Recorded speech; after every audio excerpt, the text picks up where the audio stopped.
学有用的字。你已经考到了那么好的成绩，却不能很流畅的和日本人沟通。这里呢，跟各位小伙伴分享一个秘密哦，不一定要懂很多单词也可以很厉害，并不是书本上的学习而已。Yo guys， 上来的阿姨圈呢？今天呢，阿姨想要跟各位小伙伴分享阿姨学日语的一些心路历程。那这支影片呢，不只在分享阿姨的个人经验，对于想要学日语的小伙伴呢，可能也会起到一些作用哦。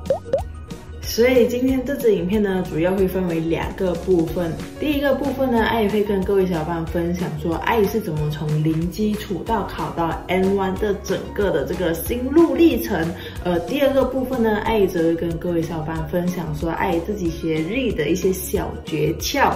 那这整支影片呢，都是阿姨1年多在日本365天8760个小时浓缩精华成这支几分钟的影片来分享给各位小伙伴，所以希望你会喜欢咯。偷偷告诉大家，我的频道呢是专门拍一些日本的生活，还有一些有趣的事情，当然还有就是教大家一些日语的小诀窍。所以我们废话就别添再说，今天就直接进入主题啦。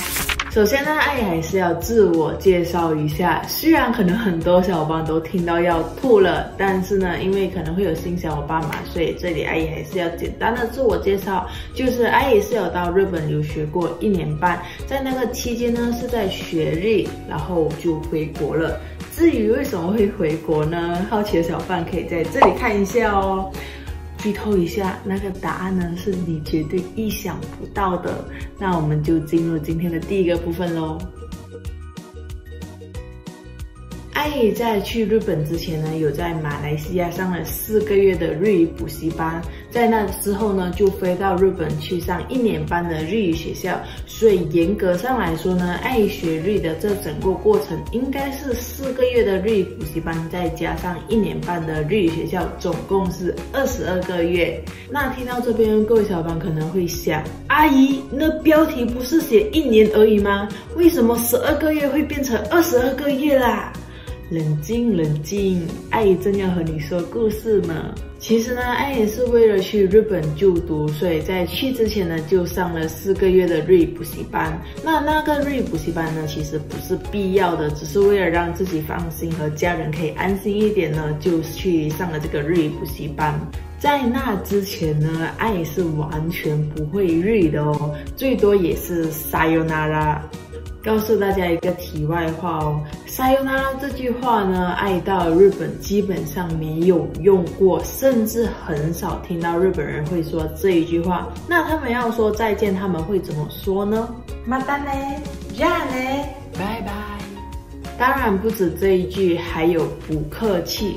不客气呢，对于我们来说也是算经常会用到的一句话。但是如果你上网查翻译的话呢，你会找到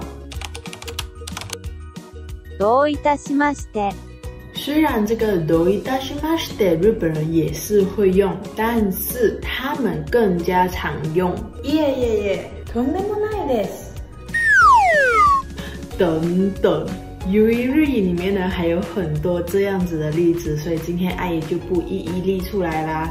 之后呢，有机会阿姨会再专门拍一支视频跟大家讲解。我们回到刚才的话题，阿姨有说嘛，阿姨在去上这个日语补习班之前呢，是完全不会日语的，再加上阿姨也不看日本动漫，以前就算有也是看中文翻译版，所以日语程度大家可想而知。对于即将要去日本留学的人来说呢，可以说是负数。那大家可能会认为说，在马来西亚上了这4个月的日语补习班，应该日语水平多多少少有比较好一点了吧？的确是有，但是也只是把这个负数的水平拉上去0而已。大家千万不要认为这样子说很夸张哦，因为事实就是这样。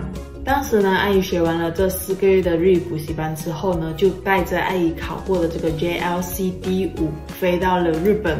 告诉大家哦，阿姨基本上是无法沟通。那时候呢是2019年10月的事情了。那阿姨不知道哪里来的信心，就去报考了2019年12月的 JLBD N2。然后结果就是不出意外的，就跟钱丢在马桶了一样。阿姨也抱了马桶哭了3天3夜。那这里告诉各位小伙伴一些当时阿姨在刚到日本发生的一些小状况。我还记得那时候就跟朋友一起去便利商店买东西，就到柜台要给钱了嘛。可是当时就被店员问了一句话，他就问我说：“你需要纸袋吗？”就是那么简单的一句日语，福袋いりますか？阿姨是完全听不懂，可是阿姨特别记得这句话，因为阿姨有一个算坏习惯还是好习惯，我也不是很清楚。就是阿姨有一个习惯，就是会把我不懂字记在脑海里，这样子我之后就可以去询问朋友说这句话到底是在说什么。然后我就非常的记得这句话，因为我也被店员问了2到3次，还没有做回应，而且后面又排了很长的人。然后很幸好的就是旁边有一位日语还比较强的朋友，因为那个朋友呢，他是有在看日本动漫的，然后再加上他的爸爸妈妈都是有在日本留学过，所以就变成说他的日语怎样都比阿姨强就对了。然后就幸好有他帮我解围，就平安的度过了。然后还有一次呢，是在日语学校里面发生的事情。那时候呢，我们在去上学之前，其实是有一个考试，那个考试是属于一个分班考试吧。里面呢就有一个环节是需要面试的。我还记得那时候面试官就问了阿姨很多问题，其中有一个呢印象非常的深刻。就是他问我说：“你住在哪里呢？”也是一句很简单的话，你住在哪里？どこに住んでいますか？你住在哪里了？然后呢，因为阿姨那时候就不知道脑海里就蹦出了一个字，那个字呢是 eki。eki 在日语里面呢就是车站的意思。然后我就跟那个面试官说 eki。面试官还用很惊讶的眼神看着我，你住在车站吗？然后我就很确定的跟他说，对，我住在车站。我就现在回想起来真的是又气又好笑。我们又有一点偏离主题了。那刚才阿姨就有说，阿姨是10月份这样子到日本了嘛？阿姨就很幸运的在11月份的时候呢，就找到了工作，那个是服务员哦，不是厨房工。为什么阿姨要强调这个呢？因为阿姨会认为说，阿姨的日语之所以会有那么快的进步，都要归功于工作。会这样说的原因是因为在工作的时候，阿姨可以直接和日本人有直接的对话。虽然在日语学校你也是可以跟你的老师有沟通，但是有时候老师会考量到，我的学生日语程度好像没有那么好，所以他们就会特地放慢他们讲话的速度。如果是在餐厅就不一样了，我们都是亚洲人的脸，没有人会知道你是外国人，再加上东京是首都嘛，生活节奏自然的就会比较快，那讲话速度呢，大家就可以自行想象一下啦。还有一点就是你在日语学校学到的日语呢，都是课文上所看到的日语，但是当你出来打工，就是已经融入进他们的社会了嘛，你就会遇到很多不一样的场景。例如你会需要跟你的日本同事或者朋友沟通，又或者是你会需要去了解你顾客的需求，或者日本人的讲话方式等等。也可以说呢，打工时学到的日语更加贴近我们的日常生活中，这就导致了其实阿姨有点像在上2所不一样的学校，一所呢是教阿姨如何去通过考试，而另外一所呢则是教阿姨如何去融入日本的生活。这也是为什么阿姨一直以来都很推荐给想要去日本留学的小伙伴说，你们一定要打工的原因。我们先撇开工资不说，单单在打工时可以学习到的知识，就已经有充分的理由让你去打工了。再加上我相信很多想要去日本留学的小伙伴呢，都是被日本人又或者是日本的文化吸引，所以才会有这个留学的念头，对吧？那在打工的同时呢，你不仅可以赚取到一些额外的零用钱，你也可以趁这个机会呢，学习到很多老师在学校里不会教你的东西，更是一个很大的机会，让你去直接接触当地的一些文化和一些生活习惯。而这些机会呢，都是要你到日本才能获得的。你难得跨洋跨海的来到了日本，却不趁这个机会去接触的话呢，阿姨真的是没眼看你了。而且阿姨也认为说，如果阿姨到了日本没有打工，只是专注在读书的话呢，日语也不会有那么快、那么明显的进步。因为其实在上课以外的时间，如果你不主动去接触日本人，去和日本人说话的话呢，其实你根本就没有一个环境来给你自己有更多的时间去练习你自己的日语，就算你是在日本。那阿姨身边呢就有几个活生生的例子，其中有一个呢是跟阿姨一起去日本的朋友，因为我们是一批人过去的嘛，刚好那位朋友呢是日语水平跟阿姨是几乎相似的吧。那到了日本呢，他是选择在家里专注读书，而阿姨是刚好相反的。到了后来呢，有时候我们朋友之间的对话里面会掺杂到一些日语嘛，就会发现说，其实那位朋友不是很明白我们所说的话。那阿姨举出这个例子呢，其实完全没有想要对比的意思，只是想要给各位小伙伴知道会有这样子的差别。当然，这个不能应用在全部人的身上，但是呢，至少在阿姨身边发生的这些例子，都是有去打工的朋友学习日文的速度会比较快。那还有一个呢，阿姨印象特别深刻的例子，他是一个阿姨在打工时候认识的朋友，他和阿姨都是一样是留学生。那我们认识的那个地方呢，都是我们在日本第一间打工的餐厅，也就是说在那之前呢，我们都没有在日本的别的地方打工过。那为什么阿姨会对他特别有印象呢？是因为他也是一样用了很短的时间就把 JLPT NE 给考了起来。具体的时间呢，阿姨就不是很记得了。可是那时候是阿姨刚到日本不久，所以就觉得她特别的厉害，心里就想说，如果在工作的时候遇到什么问题，就可以找她帮忙了，因为她刚好也是会中文。但是一起工作起来，阿姨会发现说，她不大擅长用日语来表达她自己想要说什么。当然，阿姨也不是那么的厉害，但是至少阿姨能用最快、最简单的方式来让对方知道阿姨想要表达什么。因为在考试的时候呢，我们通常都是练习读、听跟写，根本没有什么机会练习到我们的说话能力。这也是为什么有些人可以考到很好的成绩，却无法和日本人沟通。那是因为课堂上学习到的东西是有限的，但是生活上学习到的东西却是无限的。当然，阿姨也没有想要嘲笑他、贬低他，又或者是看不起他什么的。阿姨还是觉得他很厉害，毕竟要在短时间内考过 JLPT NE 也不是一件很容易的事情。只是呢，阿姨会觉得有一点点的可惜。因为很多时候我们在面试的同时呢，面试官不只是要看我们那一张文凭而已，他也要看你说话的流畅度、说话的用词等等。如果你已经考到了那么好的成绩，却不能很流畅的和日本人沟通的话呢，真的是有一点点可惜的。那还有一点呢，就是阿姨会认为说，如果阿姨没有打工的话呢，就不会有那么多有趣的事情跟各位小伙伴分享了。因为在课堂上学习到的东西呢，其实一定不会比你直接融入那边的生活来得有趣。那阿姨的身边就有一些朋友会问阿姨说，你打工了之后会不会兼顾不到学业啊？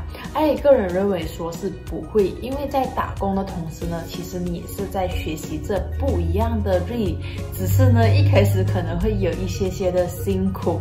当然，阿姨自己也闹出了很多笑话，就比如客人可能要盘，我就拿烟灰盘给他；客人可能要点餐，我就跟他结账。等等，真的很多。之后呢，有机会再跟各位小伙伴分享。今天这支影片呢，真的是分享太多故事了，希望各位小伙伴不要嫌弃阿姨太长气哦。所以呢，阿姨是从去日本前学了4个月的日语之后呢，到了日本是完全属于一个水平线的状态。到了2019年10月开始打工，日语才有慢慢的进步。那每一年 JLPT 的考试呢，都是落在6月跟12月，只有2次而已哦。阿姨呢，就是花了将近1年的时间，就把2020年12月份的 JLPT NE 给考起来。这里呢，跟各位小伙伴分享一个秘密哦。其实阿妍在选择要考 JLPT 哪一个等级之前呢，是完全没有考虑说要把 JLPT N1 纳入我的选择里面的。因为阿姨有听很多朋友就是告诉我阿姨说 ，N5 到 N2 这些等级呢，都会比 N1 相对到来比较容易。那是因为 N5 到 N2 这些考试里会出现的词汇呢，都是我们日常生活中多多少少会接触到的词汇。但是到了 N1 的话呢，整个难度就大大提升了。为什么会这样说呢？因为在 N1 考试里面呢，他们的文法跟词汇呢，都是我们在生活中基本上是接触不到的，除了在新闻报纸又或者是一些论文杂志才会看到。这些文法跟词汇呢，其实就算你去问日本人，可能他们也会对它不是很了解，那是因为他们真的很少接触，所以就导致说 N1 对外国人的我们来说呢，是有一定的难度存在的。举一个简单的例子好了，就好像华语的你跟您，你的话呢，基本上就是很常会用到嘛，但是您的话呢，可以说是几乎用不到，因为当我们要跟对方如果是长辈的话呢，我们要跟他说话，我们都是用安哥或者是安弟。您的话，我们很少会用到，除非我们是在写作文的时候就会用到。那这个 N1 呢，就好像您的这个范围里面，所以也就是说，用不到。还记得有几次呢，阿姨在学习 N1 的文法的时候呢，就遇到有一些地方阿姨不是很明白，就想要趁着打工的时候去请教一下日本的朋友。这样，谁知道呢？他们一群朋友讨论了很久，到最后也没有一个明确的答案。何？可是呢，因为那时候我们报名的时候是通过学校帮我们报名的，那时候我的日语老师就有看到我在填表格的时候是要报考 JLPT N2， 就跑过来跟我说：“你为什么要报考 N2 啊？以你的实力应该报考 N1 的啊，要不然太浪费了吧？”本来呢，阿姨的意志力是很坚定的，我就跟老师说，我就是要报考 N2， 然后心里就想说，要一个 JLPT N2 也考不过的人去报考 N1， 也太可爱了吧。但是那个老师不止来找阿姨一次哦，在那之后呢，也一直在问阿姨说要不要改变主意啊，还来得及。又一直在我旁边告诉我说，你不考 N1 真的很可惜耶，你应该要试试看。到最后，阿姨又不知道哪一天自信心又突然间爆棚了，然后就选择考了 N1， 幸好也顺利通过。到最后呢，就有你们看到的这支影片啦。那如果今天你问阿姨说 JLPT 要考哪一个阶段比较适合自己的话呢，阿姨会建议你说你考你自己觉得合格率最大的那一个阶段。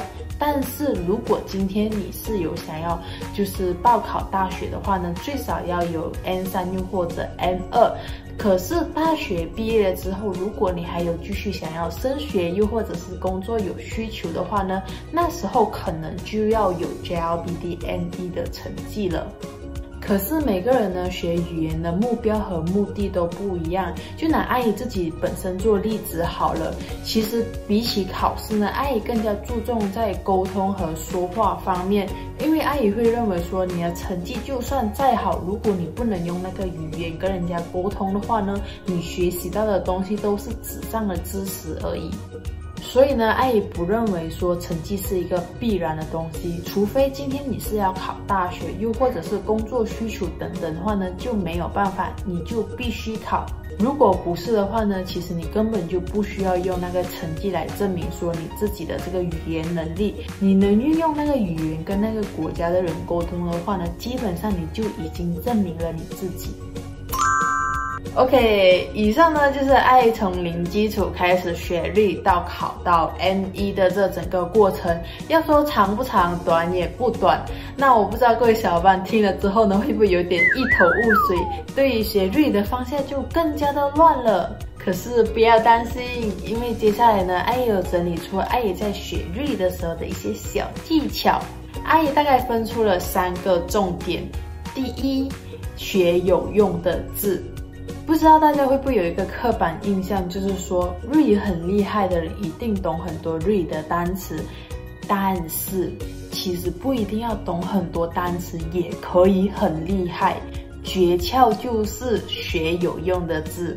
其实呢，这样子说范围会有一点点广，而且这个有用的字其实每个人都不一样，所以阿姨不可能列出一个列表告诉你这些就是有用的字，你去学这些字就足够了。因为这个有用的字呢，对于每个人来说都不一样，所以呢，现在阿姨就来教你说如何去学只对自己有用的字，这样子呢，不止在帮你省时间，也在帮你省大脑的空间哦。阿姨这里说的有用的字，其实意思就是说你会常用到的字，又或者是你有几率会用到的日字。如果今天你是日语的初学者，对你而言有用的日就是可以让你在迷路的时候，在餐厅点餐的时候，在不明白的时候可以跟别人沟通的日，就好像これはいくらですか？すみません、トイレはどこですか？あなたは恋人いますか？但是当你已经把生活中常用到的日都大概学会的话，你就可以去尝试说你有几率会用到的日。怎么说呢？假设你今天是一个非常喜欢音乐的人，那你就可以往就是音乐的专有名词这方面去学习。这样子，至少下次你跟日本朋友讨论到这个话题的时候，你可以把你自己喜欢的音乐，又或者喜欢的乐器等等介绍给对方。反正就是把你有机会要用到的话都转换成日，那就没问题啦。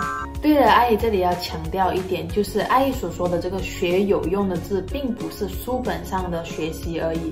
你学了那些字呢，你要在和日本人又或者是会日的朋友的对话中去运用那些字，才达成这个学有用的字的这个目标。如果你学了那个字却没有去用它呢，那就不算在学有用的字哦。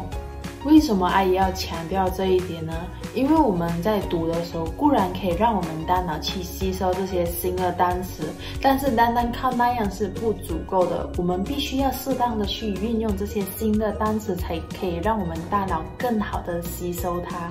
再加上，虽然日语跟华语相似的地方还蛮多的，但是并不代表说每一个字它们的用法都一样，它们之间一定还会存在着一些的差异。所以今天当你把你新学到的日语单词运用在我们生活里，如果表达有误，对于母语者来说呢，他们听着会觉得，诶，怎么那么奇怪？你想要表达的是不是这样子的意思？从这个一个小手段呢，你就可以学习到这个字的真正的用法。所以你千万不要恐惧说错还是讲错什么，因为你错的越多，你就学习到越多。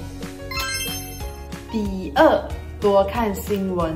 其实呢，看新闻会有2个好处。第一个好处呢，是可以让你有更多的机会去学习到一些专业的名词。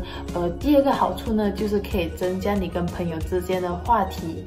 打一个比喻，假设今天你在新闻上看到一个新闻是说等下会下一个很大的雨，那在工作的时候呢，可能你就可以跟你朋友这样子说：ねえねえ、今朝の新聞見た？今朝忙しかったのであまり時間ないんだ。どうして？この後大雨が降るらしいよ。本当に？それはやばい。傘持ってこなかった。大丈夫。僕あるから。ありがとう。第三，多听。刚刚在上面呢，我们有提到说要如何去学习到一些新的单词和如何把那些新的单词运用在我们的生活里面，但是我们还没有说到听的部分。有些人呢可能会觉得说，只要我听得懂日语考试里面的一些听力练习，那我就听得懂日本人真正在生活里的对话了。如果你真的是那么想的话呢，就大错特错了。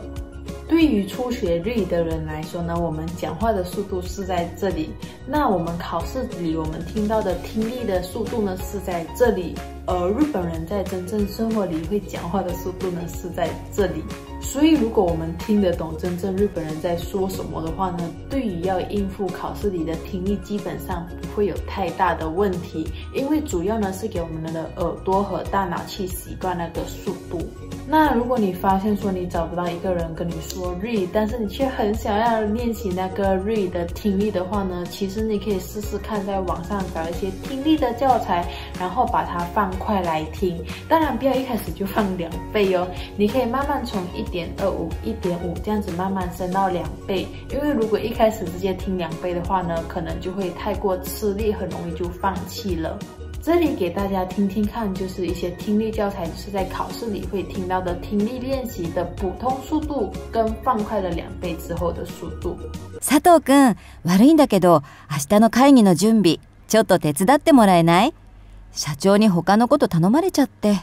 うん、いいよ。何すればいい？佐藤くん、悪いんだけど、明日の会議の準備、ちょっと手伝ってもらえない？社長に他のこと頼まれちゃって。うん、いいよ。何すればいい？这里呢，阿姨想要跟各位小伙伴分享阿姨之前在日本打工的一个经历。那阿姨那时候打工的其中一间餐厅的老板呢，他是一个讲话速度非常快的日本人。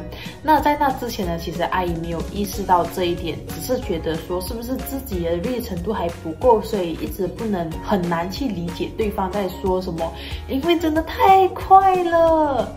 到了后来呢，阿姨就有被训练到说可以听得懂这个日本的老板在说什么，可能也是因为每天的工作内容不会相差到太多，所以听久了就会懂对方想要表达什么。